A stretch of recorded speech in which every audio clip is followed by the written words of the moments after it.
Pilipinas, iisa lang ang radyo. Dito'y Pilipinas, may isa lang tiradyo. Sa Pilipinas, usa lang bay ang radyo. DZRH Nationwide at Radyo Natin Network ng Manila Broadcasting Company. Sa Pilipinas, iisa lang ang radyo. Serving the Philippines. This is MBC Media Group's Radyo Natin Nationwide, a member of the KBP. Radyo Natin Nationwide.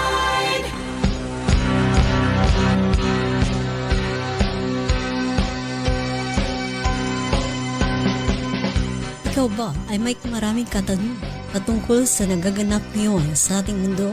Ano pa ang mga maaaring asahan patungkol sa ating panahon ngayon at sa hinaharap? Mga kailang paghandaan batay sa salita ni Yahweh upang makaiwas sa walang hanggang kapahamakan bagkus magkaroon ng tiyak na kaligtasan. Sa kanyang pagbabalik, dala ang gantimpala para sa bawat isa. Tiyakin ang iyong magiging kalagayan walang hanggan. Pakinggan ang programang nabugna para sa iyo, ang salita ni Yahweh. Huwag kaligtan-abangan at subaybayan. Programang tiyak na magdudulot sa inyo ng isang buhay na masagana sa presensya niya. Dahil dito, mga panalangin madaling tugunin dahil sa kapangyarihan ng pangalan ni Yahweh.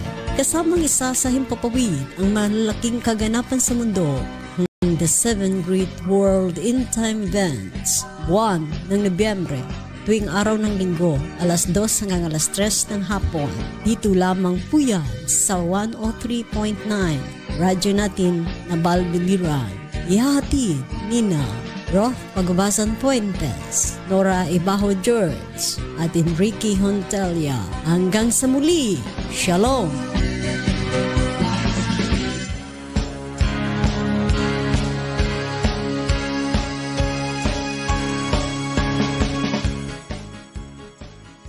Kapayapaan ng sumainyo pong lahat.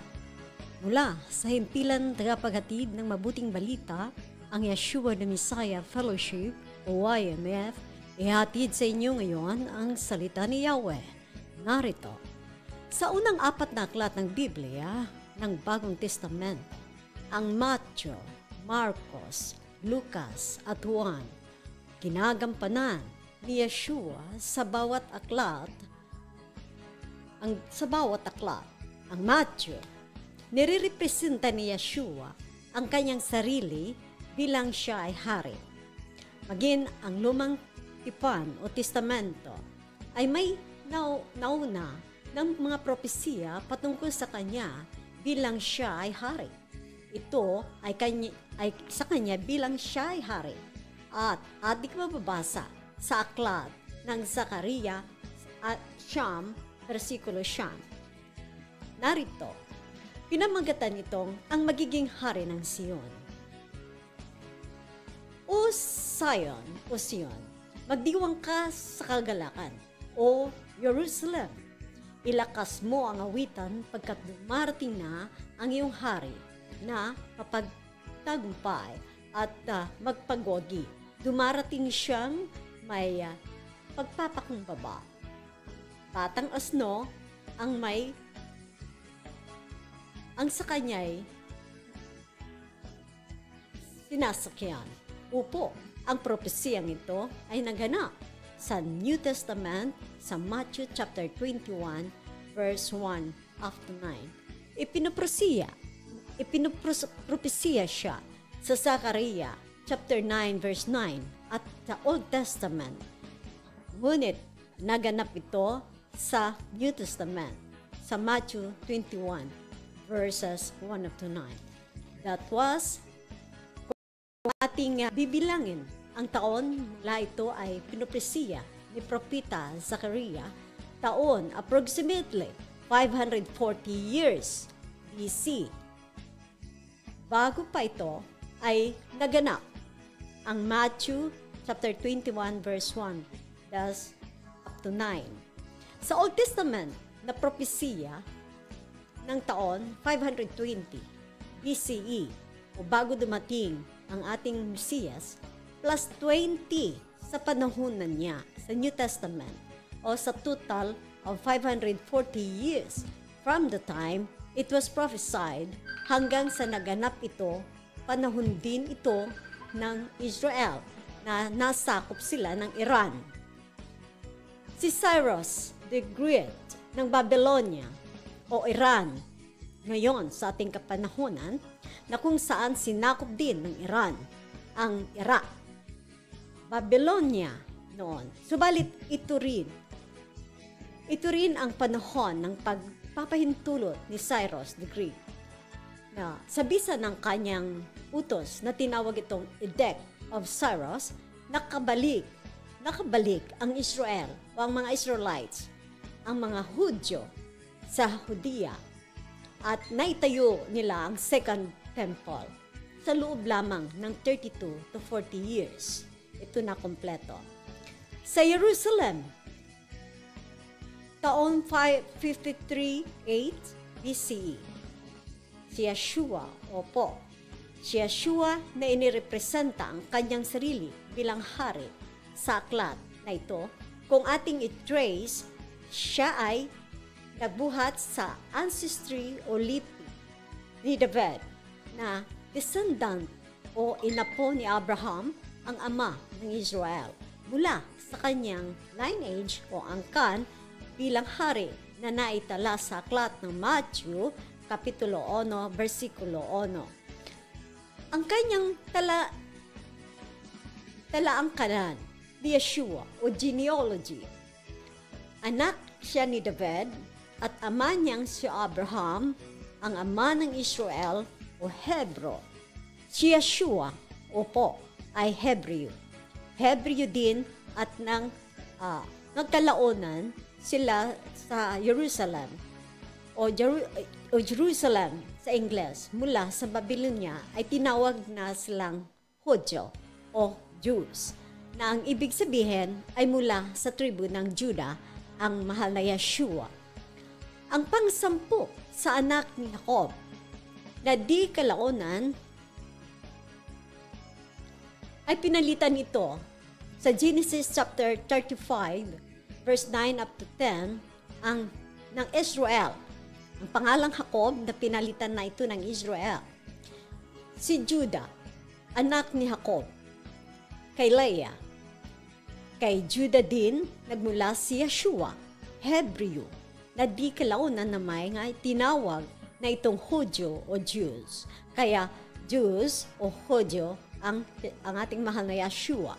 Hanggang sa ngayon, hindi pa man dumarating sa mundo si Yeshua na propesiya na ang kanyang paghahari magpakailanman sa Old Testament. Ito ang naisulat sa aklat ng 2 Samuel chapter 7 verse 12 up to 13 nang kausapin ni Yahweh si David. Ito ang kanyang sinabi: pagkamatay mo, isa sa mga anak mong lalaki ang hahalili sa iyo bilang hari at papapatagin ko ang kanyang kaharian. Verse 13, siya ang magtatayo ng templo para sa akin at sa kanyang angkan. Magmumula ang maghari sa aking bayan magpakailanman. Ang tinutukoy dito ay ang mahal na Yeshua na. Mga kaibigan, alam niyo po na malaking usapin ang kasaysayan ng lahing ating pinanggalingan at pati na ang buong mundo. Paano ito nagsimula? Ang mga taon at ang pagtatapos nito. Ang Israel, dahil dito nanggaling ang Mesiyas bilang siya bilang siya ay Hebreo. Di kalaunan tinawag itong lahi na ito na Israelita, na ngayon nga ito ay tinawag na Hudyo, ang kapahunahunan natin sa ngayon. Yahudim ang tawag sa mga Hudyo sa Hebreo. Ito ay mababasa, ang pangalan ng Yeshua ay kinabit sa kanyang bayan. Daniel chapter 9 verses 18 up to 19, nakatala doon na ang pangalan ng Yahweh ay ikinabit sa kanyang bayan na pinili at sa lugar ng Jerusalem na kanyang pinili, ang pangalang Yahweh. At pagdating sa John chapter 17 verse 11 to 12 ay kanya din itong ikinabit sa pangalan ng kanyang anak na si Yahshua. Kaya tinawag po siyang Yahshua, Jerusalem, Yahodem. Ito ang mga pangalan ni Yahweh na kung saan kanya itong ikinabit. Ang kasaysayan ay malaga dahil marami pa rin ang hindi naniniwala sa ating Mesiyas at marami din sa atin naman ang mga nakakakilala na sa ngayon ay hindi pa muna makikita sa panambahan. Higit sa lahat, mahalagang malaman ang kasaysayan upang mailatag ng kumpleto ang salita ni Yahweh dahil upang maipahayag ito ang mga pagkakasunod-sunod ng mga pangyayaring naganap mula ng likhain ng mundo. Opo, napaka-interesting po ang topiko na ito sapagkat dito sa salita ni Yahweh ay inyong malalaman kung kailan, anong taon posible ang pagsimula ng creation, bagamat ang creation ay hindi naitala kung anong taon, subalit ang taon na si Adan ay siya ay nagkasala ay naitala na mula noon hanggang ngayon at hanggang sa katapusan kung ano ang pagkakasunod-sunod nito hanggang sa matapos na ang mundo na atin ngayon ginagalawan. Abangan po ninyo ang bawat topiko sapagkat ito ay mahalaga para sa lahat.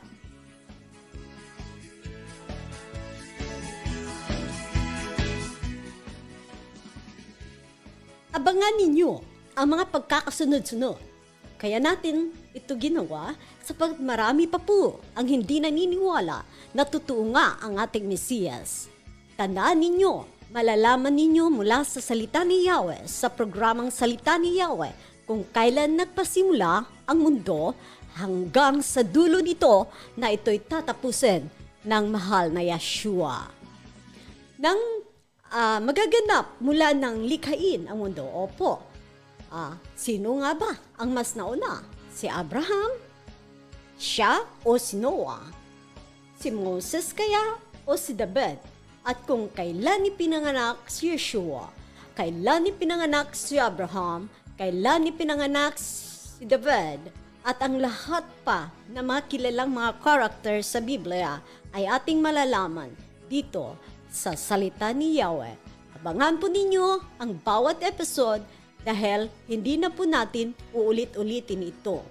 Ihanda ninyo ang inyong mga ballpen, recorder o papel at isasahigsay ko po ito mula sa simula ng paglikha anong taon hanggang sa ating kapanahunan ngayon at ang darating na katapusan ng mundo. Pagamat hindi natin alam ang mga bilang ng mga taon sa darating, ngunit dahil sa mga sinyalis na ibibigay, matutumbok natin kung ilan ang magaganap bago ang katapusan, ilang mga pangyayari ang mga malaking pangyayari kaganapan sa buong mundo bago pa ito ang katapusan. Matutumbok natin ang mga magaganap sa mundong ito ating tinatahanan ayon sa pagkakasunod-sunod ng mga pangyayari o magaganap ayon sa Biblia. Ito ay upang lalo pang pagtibayin ang mga usapin hinggil dito at programa ni Yeshua at ni Yahweh. Ang ating kaligtasan, kailan nga ba ang kanyang pagbabalik at ang iba pang magaganap na naitala na sa Biblia. At kung sakaling hindi ninyo lubos masundan itong broadcast na ito, mangyari kayo'y aming iniimbitahan sa aming mga pamamahayag sa Yeshua, the Messiah Fellowship, kung saan ang aming address ay sa Kaniha Street near French Living Water sa araw ng Saturday at oras ng 10:00 ng umaga. Huwag po ninyong kaliligtaan ang bawat episode dahil hindi na natin ito uulit-ulitin maliban mag-request kayo na muling i-broadcast ito. Ngunit higit pa rin pong mas maigi ang pakinggan ninyo sa araw o oras ng broadcast na ito. At kung may mga tanong po kayo, kindly send your message to 096322823888 or to our comment section ng Yeshua Hamashiach 103.9 Radyo Natin FM na Balbiliran. Mayroon din kaming ipamimigay na cash prize. Makinig po kayo. Kayo na mga nanonood. Hindi po masasayang ang inyong oras. Mayroon din po kaming ipamimigay na cash prize sa unang 3 may maraming tamang sagot hanggang sa huling linggo ng taon December 31, 2023. Kukuha po kami ng 3 mananalo, kaya po sali na! Ito po uli ang aking tanong. Saan o anong event na bibilang ang Matthew 24 verses 1 up to 27 na 2 beses po natin ito nabasa o tinalakay sa broadcast na ito. At ang pahayag na chapter 6 verse 1 and 2, send you po ang inyong sagot. Saan ang 2 ito na bibilang sa event? Is it from event 1 or 2 or 3 or 4? Anong event po? Isulat ang inyong sagot sa comment section ng programang ito, Yeshua Hamashiach 103.9 FM Nabal. Narito ang kasaysayan. Pakinggan ninyo kung paano nalikha ang ating mundo. Kayo mga nagtuturo ng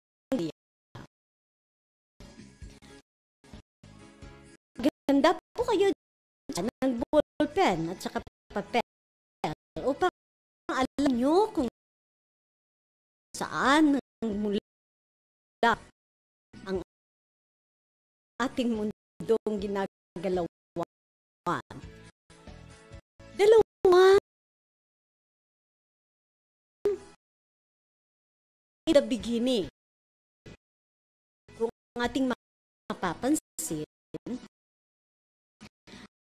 ang Biblia, 2 pasimula o in the beginning ang ating mababasa.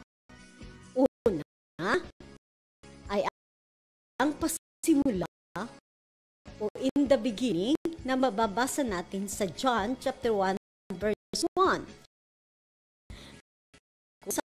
Ito ay ang walang hanggan na si Yeshua.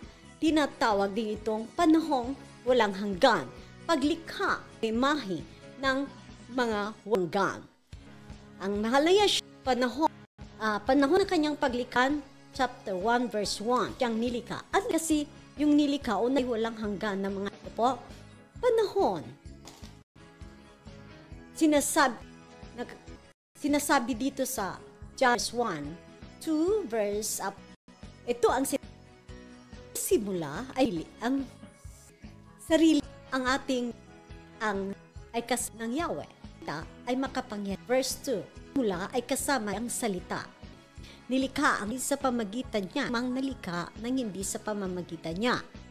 Sa Chapter 19, salita ni Yahweh, salita na siya ding salita ni Yahweh. Sa natin sa Revelation at verse 13 ang mababasa. Basang-basa sa dugo ang kanyang kasutan at ang tawag sa kanya ay salita ni Yahweh. So si Yeshua ay isa sa kanyang katawagan sa kanyang salita ng Yahweh. Verse 16, nakasulat sa kanyang kasutan at sa kanyang kasutan at ang sa kanyang hita ang ganitong pangalan, Hari ng mga hari, ang Panginoon ng mga Panginoon. Ang tinutukoy dito ay ang salita ni Yahweh na si Yeshua, opo, katulad ng nasabi ko, ay iisa. Katulad ng sinasabi sa 1, Kapitulo 17, versikulo 11 hanggang 12. Therefore, siya ang lumikha na kasama ng Amang Yahweh. Mga nilikha na may imaheng espiritual at walang hanggan ang tinutukoy dito sa unang paglikha. Paglikha kung kailan, anong taon, hindi natin alam. Walang record ang paglikha sa unang paglikha niya ng mga imaheng walang hanggan. Kasama na dito philosopher na kanyang nilikha dahil ito ay mga elemento o mga creations na walang hanggan, maging ang imahe nila ay walang hanggan. Totally spiritual beings, ang unang nilikha ng mahal na Yeshua. Therefore, ang mga anghel ang naunang likhain ng makapangyarihan, subalit dahil sa kanilang pagkakasala, itinapon sila sa lupa at ang iba ay ikinulong at iginapos sa hindi napapatid na tanikala ngayon sa impyerno. Ang iba nandito sa kalupaan, ang iba ay diretso sa impyerno na nakatali sila ngayon. Hanggang sa paghukom, sila ay pakakawalan upang humarap sa huling paglilitis. Ang paglilitis ng mga espiritual na mga imahe katulad nito ay hindi kasabay sa mga buhay at patay na at sa mga antikristo, sa mga naghahari sa what we call this, one word, sa pagdating ng panahon na mayroon tinatawag na panlilinlang sa mga tao, paniniwala na sila daw ang Kristo. Mga fake prophets kasabay nito. Iba ang paghukom sa mga anghel na sila Lucifer. Iba ang panahon na yon ng paghukom sa kanila, separate ang paghuhukom nila sa mga taong nangamatay na mabubuhay at sa mga buhay na paghuhukom. Magkaiba ang panahon na ito. Hindi ito sila sabay. Narito ang Ezekiel 28, Kapitulo 28, versikulo 12 hanggang 13 at 16. Ito ang naitala. Verse 12, Ezekiel chapter 28, verse 12. Ezekiel, anak ng tao, tangisan mo ang sasapitin ng hari ng Tero. Ang tinutukoy dito ay si Satanas. Sabihin mong ito ang ipinapasabi ko. Ikaw ay larawan ng sasakdalan puspos ng kalaman. Ang ganda mo'y walang kapintasan. Verse 13. Tulad mo'y nasa paraiso ng Yahweh, sa hardin ng Eden. Nababalot ka ng iba't ibang uri ng batong mamahalin, tupas, sandiyo at diamante ng nagniningning, birilo, unipi at jasper na walang kahambing sapphire, esmeralda, carbuncle, ginto ang iyong carbuncle at ang pagkaukit dito ay inihanda noong una pa ng isilang ka sa mundo. Verse 16, naging palalo ka dahil sa iyong kagandahan, ginamit mo sa kasamaan ang iyong kaningningan para ang iyong katayuan. Mapapatatag ay iyong katayuan. Kaya ibinagsak kita sa lupa upang maging babala sa ibang mga bansa. Ganito ikinumpara ang kagandahan ni Lucifer na naging Satanas. Lucifer means shining one. Kung hindi pa siya nagkasala, tinawag siyang Lucifer. Subalit, maningning nga isa na siya'y magkasala, napalitan ang pangalan niya ng Satanas. Sa Isaías, ganito naman ang kanyang paliwanag. Isaías 14, Kapitulo 14, versikulo 12 hanggang 13 at 15. Ganito ang nasasaad. Verse 12. Umaningning na bituin sa umaga, anak ng bukang luwayway, bumagsak ka rin sa lupa at nahulog mula sa langit. Ikaw na magpasuko sa mga bansa. Hindi ba't sinabi mo sa iyong sarili, aakyat ako sa langit at sa ibabaw ng mga bituin ng Yahweh, ilalagay ko ang aking trono? Uupo ako sa ibabaw ng bundok na tagpuan ng mga Diyos-Diyosan na malayong hilaga. Verse 14, aakyat ako sa ibabaw ng mga ulap, papantayan ko ang kataas-taasan. Yan ang pangarap ni Satanas. Verse 15, ngunit anong nangyari at nahulog ka sa daigdig ng mga patay sa kalalimang walang hanggan. Totoong naging palalo, gustong higitan ang makapangyarihan at naisip niyang pantayan si Yeshua, ngunit siya'y binagsak sa lupa. Siya ang may akda ng lahat ng mga kasamaan sa buong mundo, maging noon pa man at ngayon, pati na sa panahon na hinaharap, hanggang na siya'y isalang sa huling paghukom at paglalaban ng mahal na Yeshua. Kaya, huwag po kayong bibitiw sa inyong mga pakikinig ng mga salita ni Yahweh at marami pa kayong malalaman tungkol sa Biblia. Ang Juan chapter 1 verse 1 at ang Genesis chapter 1 verse 1, ang mga susunod na i-broadcast ay ang aking ihatid sa inyo na walang iba ang paglikha ng tao, lahat ng mga bagay sa Genesis chapter 1 verse 1. Muli na naman. Opo.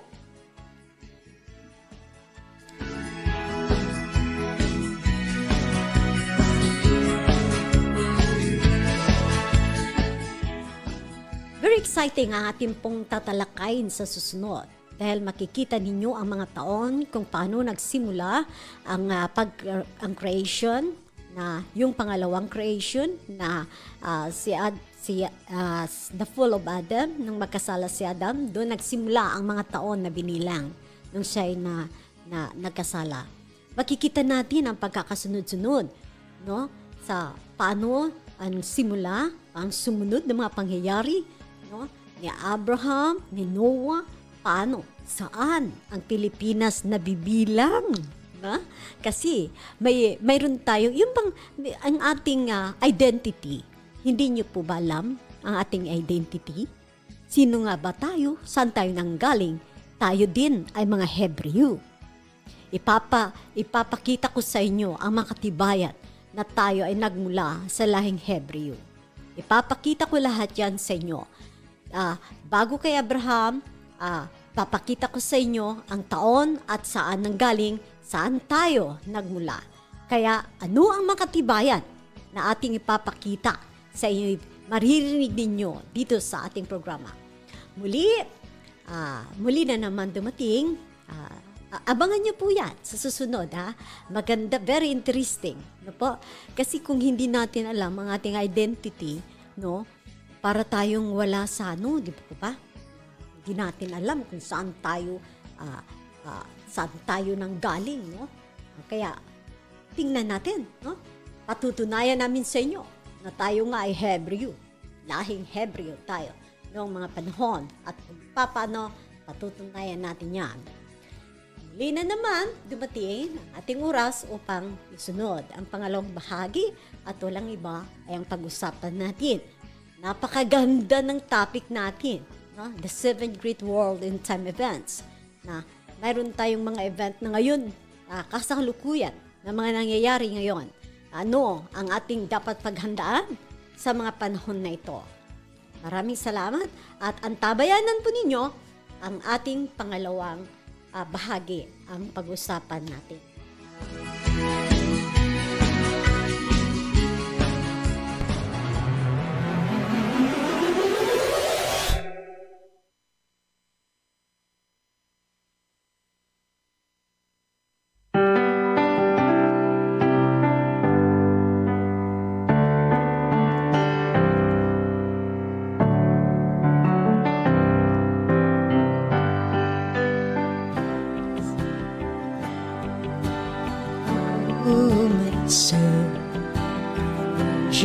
So lonely, sing like never before. Oh my soul, I'll worship your holy name. The sun comes up, it's a new day dawning. It's time to sing your song again. Whatever may pass and whatever lies before, let me be singing in the evening calls. Oh my soul, oh my soul, worship His holy name. sing like never before. Oh, my soul, I worship His holy name. Rich in love and slow to anger. Your name is great and your heart is kind. For all your goodness I will keep on singing. 10,000 reasons for my heart to find. Oh my soul, oh my soul, worship His holy name. Sing like never before. Oh my soul, I'll worship Your holy name. On this day in my hand is faded, the end is near and my time has come. Ang J&J Paintball Park, ang J&J Paintball Park ay bukas na para sa lahat na naghahanap ng pasyalan at the same time gustong libangan. Narito ang ilan pa sa mga services nila: family reunion, barkadahan party, may swimming pool, pwedeng maligo ang mga may gustong mag-outing, baril-barilan, hindi bala kundi paintball park. Paintball. Pwedeng matulog, may rooms para sa inyo. Sa mga nag-aaral ng kursong criminology, ito ang bagay sa inyong pag-ensayo o panglabis pong mapunlad sa pamagitan ng pagsasanay ng pag-target ng subject. Business hours po ay nagpapasimula ng 10 a.m. up to 5 p.m. May Facebook page ang J&J Paintball Park. I-search nyo lamang po at ito po ay pag-aari ng RLJ.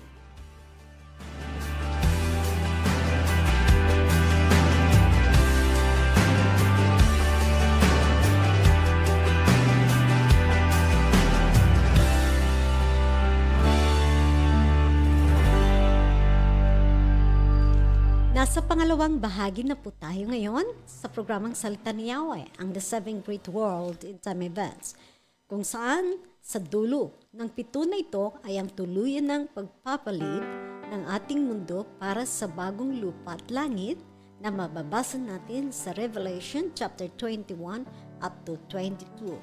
Ngayon, ating pong pag-usapan ang aklat ng Lucas.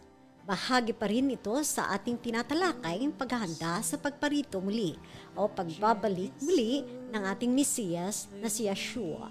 Mga pangyayaring magaganap sa mga panahon bago ang kanyang pagbabalik.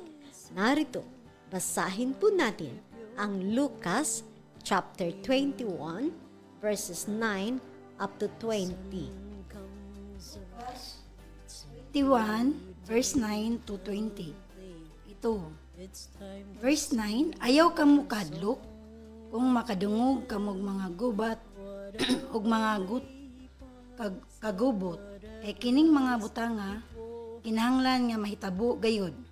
Pag una apan wala kini, magpasabot nga mao na kini ang katapusan. Verse 10, gipadayon siya pag-ingon ang usa ka nasod makigubat sa laing nasud ug ang usa ka gingharian mosulong sa laing gingharian. Verse 11, mahitabo niya ang makililisa nga mga lidong, gutom ug kamatay sa lain-laing dapit, ingon man ang makahadlok nga mga butang ug mga dagkong ilhanan gikan sa langit. Verse 12, apan sa dili pa mahitabo kining mga butanga, dakpon kamo og lutoson. Dadon kamo ngadto sa mga sinaguga ug bilanggoon. Dadon kamo atubangan sa mga hari ug sa mga gobernador tungod kanako. Verse 13, mao unya kini ang higayon nga makasangyaw kamo sa maayong balita. Verse 14, sa dili pa kini mahitabo, usaha ang inyong hunahuna nga dili kamo mabalaka kung unsaon ninyo pagtubag. Verse 15, kay hatagan ko kamog igsusulti ug kaalam nga walay usa sa inyong mga kaaway nga makatubag o makasupak. Verse 16, budhian kamo bisan gani sa inyong mga ginikanan ug mga igsuon, ingon man sa inyong mga kadugo, mga higala, ug patyon nila ang uban kaninyo.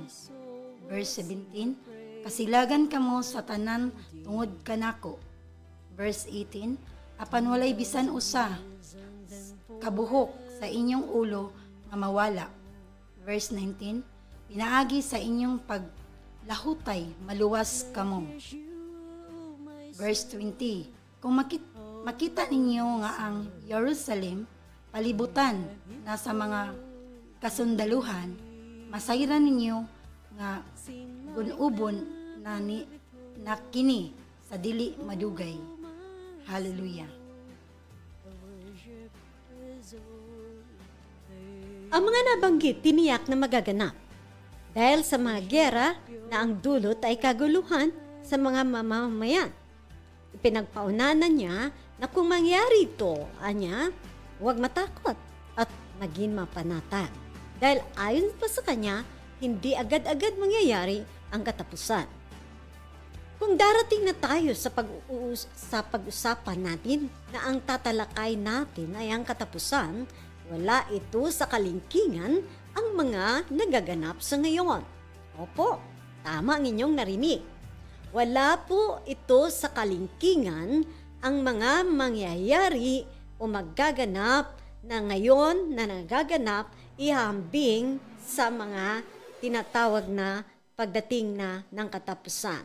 Wala ito kung ihahambing pagdating ng katapusan, kung kaya't inaasam-asam natin na antayin ang pagbabalik niya upang maiwasan ang matindi pang kahirapan. Bagamat, pag-uusapan din natin ang magaganap sa katapusan, ito ay hindi para sa atin, kundi para sa mga maiiwan o tinatawag na left behind na sa pagparito ng ating mahal at dakilang Yeshua. No po, yung mga maiiwan, wala po kayong ambisyon o plano na makasama po tayo sa pagbabalik ng ating mahal na Yeshua, makinig po kayo kasi po tatalakayin natin ang mga pangyayari na mangyayari kung kayo po ay maiiwan sa pagparito ng ating dakilang Mesiyas. Ang kanyang pangaral sa atin ay maging mapanatag po tayo. Dahil niya, tiyak na magaganap ito. Sabi niya, ang pagiging panatag sa gitna ng kaguluhan ay mangyayari lamang po yan kung may tamang relasyon ka o tayo sa ating tagapagligtas na ang ating mahal na Yeshua. Dahil hindi sa kalaban o hindi ka kalaban o lumalaban sa kanya. Bagkus may tamang relasyon ka. Paano ang tamang relasyon sa ating Mesiyas? May salita ka ba ni Yahweh? Nagaganap ba sa iyo araw-araw ang salita niya? Buhay ba? Kung kaya't nagaganap ito sa iyo, kapag nananalangin ka ba sa kanya, may sagot. Ang sabi niya sa John chapter 14 verses 15 up to 31, kung nagmamahal kayo sa akin, sundin ninyo ang aking mga pinag-uutos.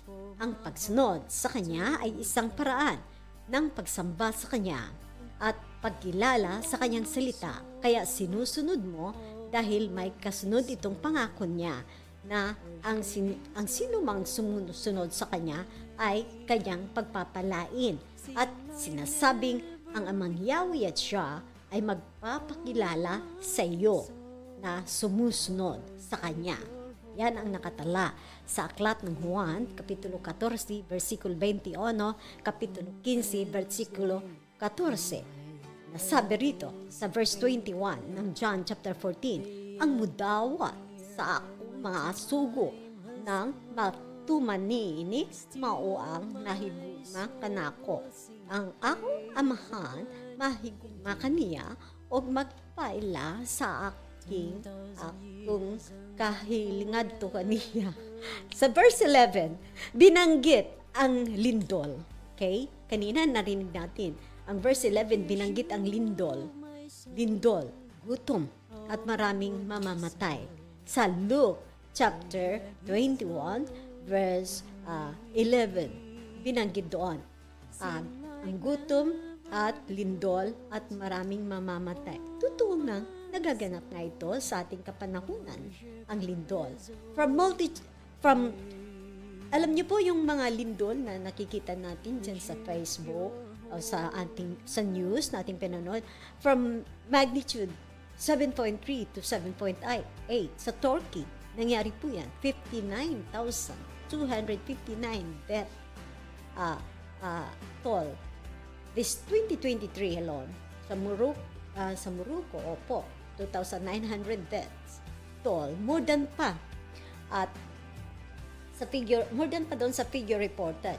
At ang worldwide river turning to blood, kung ating titingnan, last September, maraming bansa ang nakaranas nito. Ang Saudi Arabia, ang Russia sa Siberia River, ang Okinawa, Japan, and a lot more, na ang mga tubig sa kanila doon ay turning into blood, naging dugo. At natural, kung ang ilog o ang dagat ay maging kulay dugo, ito ang ibig sabihin ay walang mabubuhay. Mamamatay ang nandoon sa ilalim ng mga iyon. At yung pandemic, yung pandemic, di ba, nakita natin. Alam niyo po, last 3 months ago, dahil doon sa nangyari na pandemic, October, 3 months ago, ang Amerika ay nag-cancel na ng kanilang membership ng WHO. Sa WHO, ang 265 excess deaths from 78,000 vaccinated. Pandemic will become a treaty. Pakinig po kayo. Ang pandemic ay magiging isang treaty to WHO, and magiging mandated na ito ang vaccine, no? Ang vaccine without liabilities nila. Kaya alam niyo po, sa ngayon ang ating gobyerno ay sinisikap ng ibang senador na i-amend o huwag nang maging mandatory itong pag-vaccine. Ngayon isinusulong ng ating mga leader, ang ibang leader. Dahil kung hindi gagawin, magiging sunod-sunuran na lang tayo ng WHO. Ayon sa salaysay ni Honorable S. Fernandez.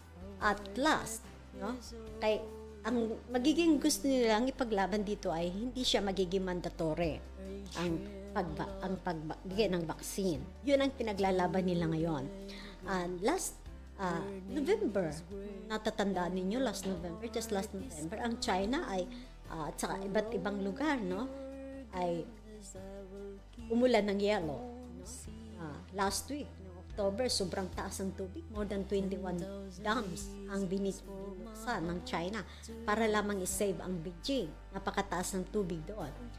Sa atin, ang Yolanda, ang Japan, earthquake, nasa ilalim ng tubig, 9.1 yon magnitude.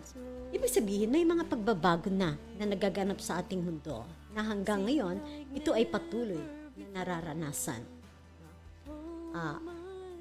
At present, ang Vantage News, kung inyo pong titingnan, ang Vantage News ay binabalita ang pneumonia outbreak sa China ngayon.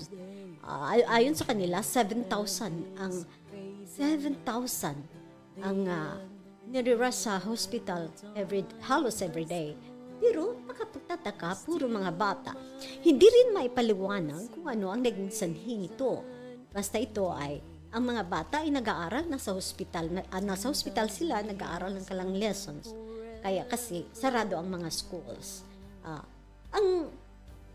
Ang atin nitong paliwanag na nandito na tayo sa mild tribulation sa ngayon, katulad ng nauna kong nabanggit na dapat natin silipin ang ancient biblical calendar, ang Jewish codes with amazing accuracy na tinatawag din itong Hebraic biblical calendar, kung saan ang codes ng scriptures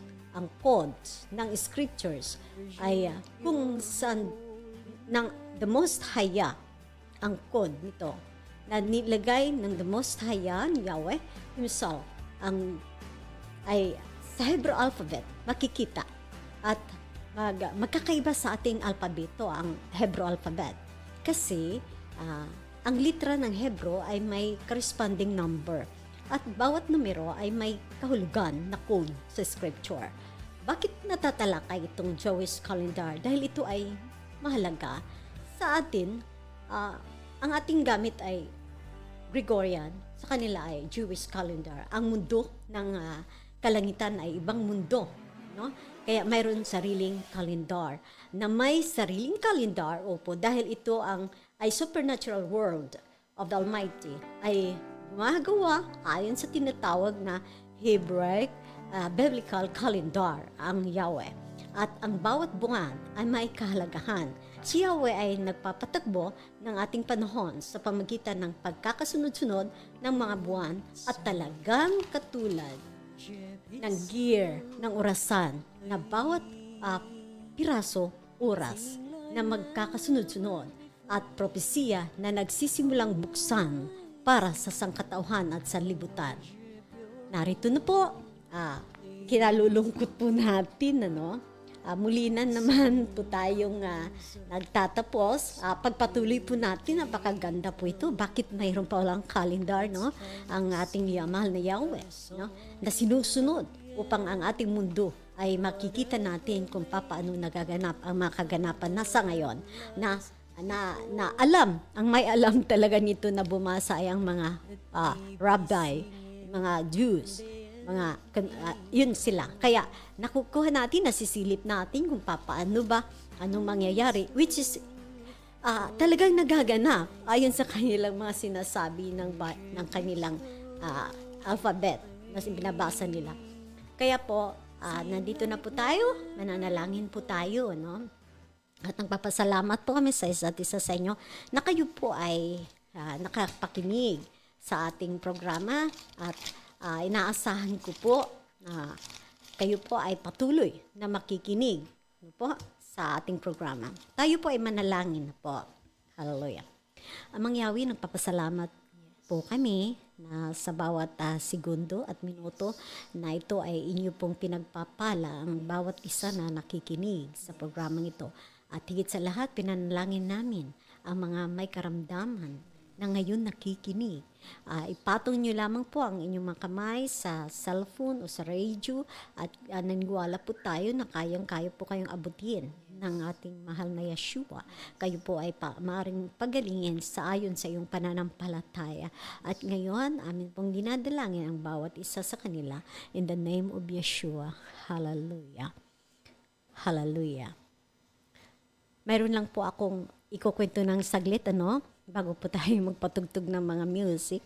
Sa mga nakaraang araw, tayo po ay naimbitahan ng isang hindi siya possessed, Hindi siya possessed, pero isang buwan na siyang hinawakan ng tinatawag nila na manggagamot. Pero nung nakita natin siya, isang prayer lang po siya, naayos po siya. Naayos po siya, yung bata niyan, isang buwan din nakakatulog, pero nung after prayer, nakatulog po siya magdamag. Naging tahimik ang kanyang buhay.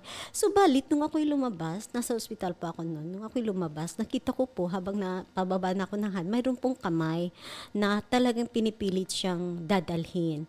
Pero sinaway po natin yun, nung natin po yung nakita ang kamay na malaking kamay na yon. At ngayon po, salamat po kay Yeshua, siya po ay nakauwi na. Maraming salamat po sa mga ganitong mga pagkakataon ng mga Yahweh na kumikilos ng iyong kapangyarihan na nakikita na ikay tumutulong pa rin kahit hanggang ngayon buhay ka pa rin. Naabot mo ang lahat na may mga karamdaman, mga sakit at higit sa lahat ang inyong pagtulong sa bawat isa sa amin. Ito pa kami sa dalangin sa pangalan ni Yeshua. Hallelujah. Be singing in the evening coast.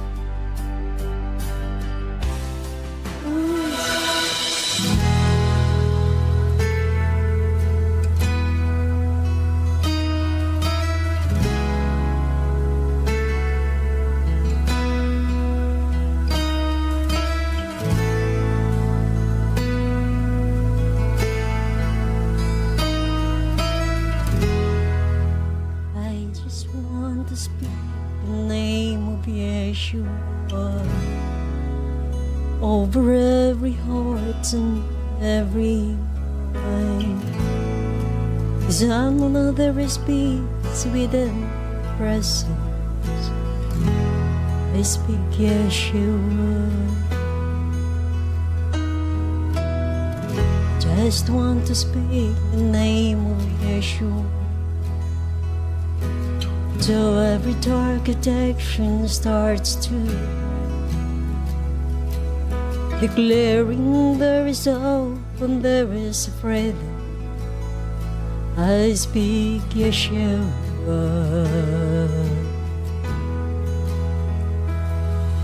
Your name is power. Your name is healing. Your name is life. Break every stronghold. Shine through the shadows. Burn like a fire.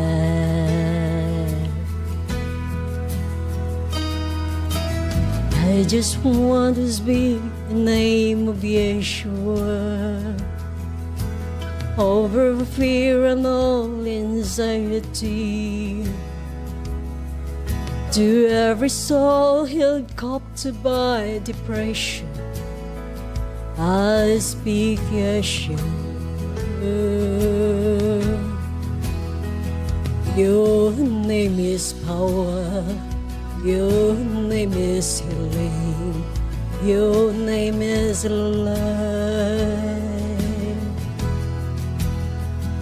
Break every stronghold. Shine through the shadows. Burn like a fire. Shout Yeshua from the mountains. Yeshua in the streets. Yeshua in the darkness over every enemy. Yeshua for my family, I speak the holy name, Yeshua.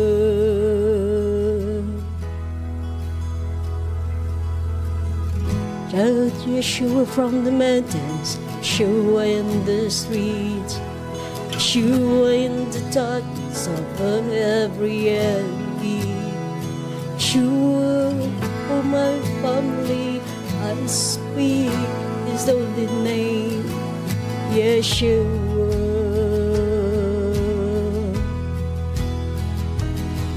Shout Yeshua from the mountains, Yeshua in the streets, Yeshua in the darkness over every enemy. Yeshua for my family, I'll speak His holy name, Yeshua.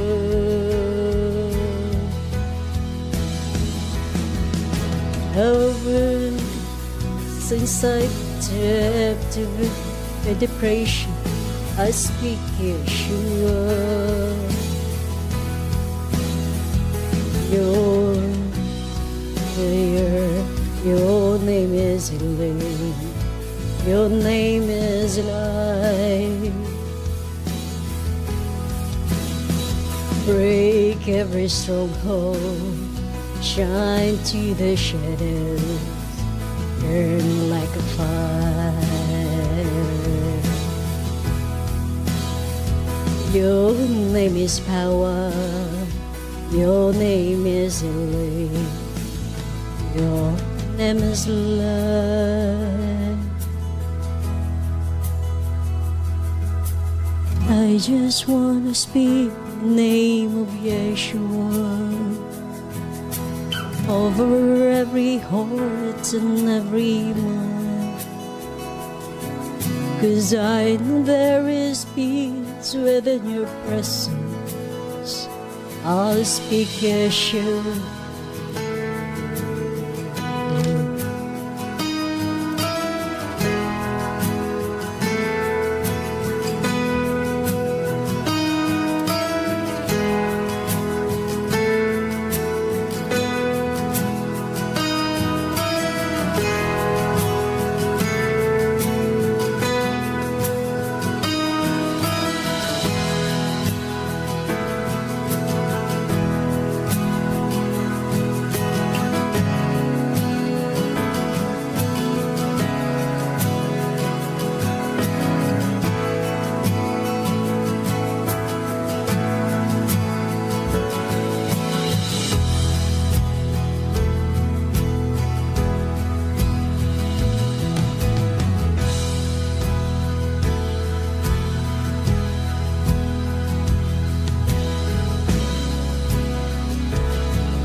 Yeshua the Messiah, Yeshua HaMashiach, is the roaring lion of Judah, and he's holy,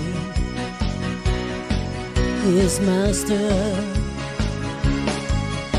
Yeshua HaMashiach, Yeshua our Redeemer, Yeshua HaMashiach, he is the Savior and our healer, and he is holy, his master. Yeshua HaMashiach, he is my rock, he is my power. Yeshua HaMashiach, my shield and strong tower, and he is holy, his master. Let's praise the Almighty of Israel, he's the bright morning star, the Holy One of Israel, my strength and my song. Blessed they are, oh my soul, for his mercy endures forever. Oh, give thanks to the mercy endures forever. Is the Yah, for his good, and his mercy endures forever. Forever, his mercy endures forever.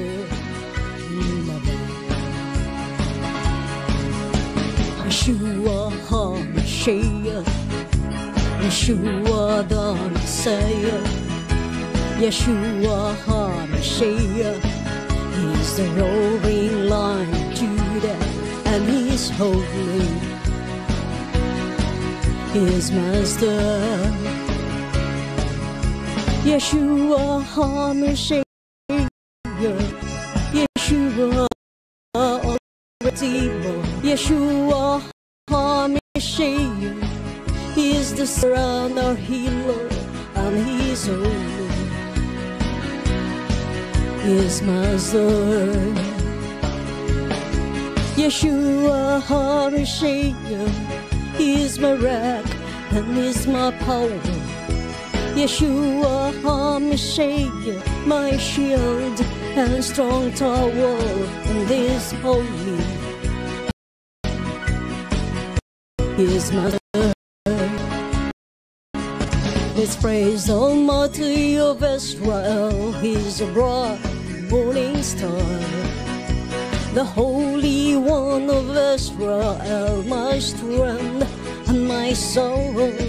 Bless the Yah, oh my soul, for us he endures forever. Oh, give thanks to the Yah, for his mercy endures forever. Praise the Yah.